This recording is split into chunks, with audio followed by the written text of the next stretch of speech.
ये जो 400 पार का जो नारा था, क्या आपको लगता है वो भारी पड़ा है? निश्चित रूप से नहीं।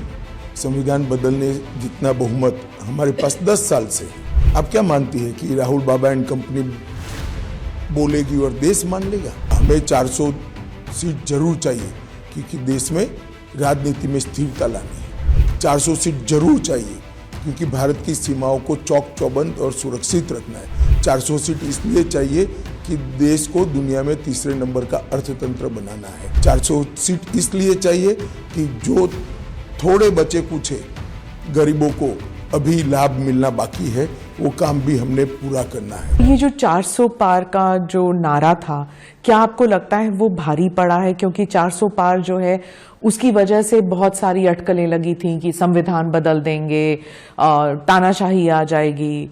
निश्चित रूप से नहीं। संविधान बदलने जितना बहुमत हमारे पास 10 साल से है। आप क्या मानती है कि राहुल बाबा एंड कंपनी बोलेगी और देश मान लेगा? देश ने ही हमें बहुमत दिया है। देश की जनता को मालूम है कि मोदी जी के पास 10 साल से संविधान बदलने के लिए पर्याप्त बहुमत है। हमने कभी ये अप्रोच नहीं किया। हाँ, हमें 400 सीट जरूर चाहिए क्योंकि देश में राजनीति में स्थिरता लानी है। 400 सीट जरूर चाहिए क्योंकि भारत की सीमाओं को चौक चौबंद और सुरक्षित रखना है। 400 सीट इसलिए चाहिए कि देश को दुनिया में तीसरे नंबर का अर्थतंत्र बनाना है। 400 सीट इसलिए चाहिए कि जो थोड़े बचे कुछ गरीबों को अभी लाभ मिलना बाकी है, वो काम भी हमने पूरा करना है। हमें 400 सीट इसलिए चाहिए कि अभी भी हर घर में शुद्ध पीने का पानी पहुंचाना बाकी है।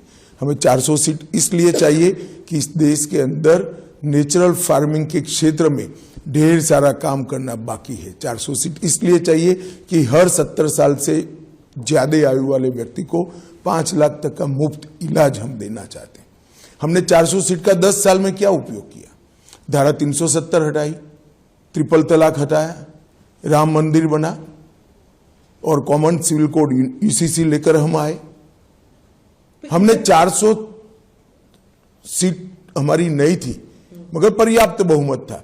इसका उपयोग हमने संविधान सभा ने जो देश को वादे किए थे वो सारे वादे पूरे करने में। पर वो 272 से भी हो सकता था। 400 मतलब आपने जब 400 किया तो इट लुक लाइक कोई बड़ा कदम उठाना है। नहीं, 400 और 272 से कोई फर्क नहीं पड़ता। हाँ, एग्जैक्टली। बड़ा कदम उठाने के लिए 400 की जरूरत ही नहीं है। अभी हम उठा सकते, मैं यही कहता हूं आपको। परंतु 400 सीट कोई भी व्यक्ति अपने काम का एक्सपांशन नहीं करेगा क्या? भारतीय जनता पार्टी अपना एक्सपांशन नहीं करेगी? देखिए, बहुमत का दुरुपयोग का इतिहास मेरी पार्टी का नहीं है।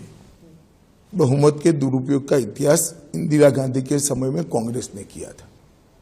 आर्टिकल चेंज कर दिए, लोकसभा को एक्सटेंड कर दिया, इमरजेंसी डाल दी और कोई भी कारण के बगैर 1.25 लाख लोगों को जेल के अंदर 19 महीनों के लिए ठूंस दिया। हमने कभी इसका बेजा उपयोग नहीं किया है और ना कोई राहुल बाबा को इतनी गंभीरता से लेता है सिवा आपके।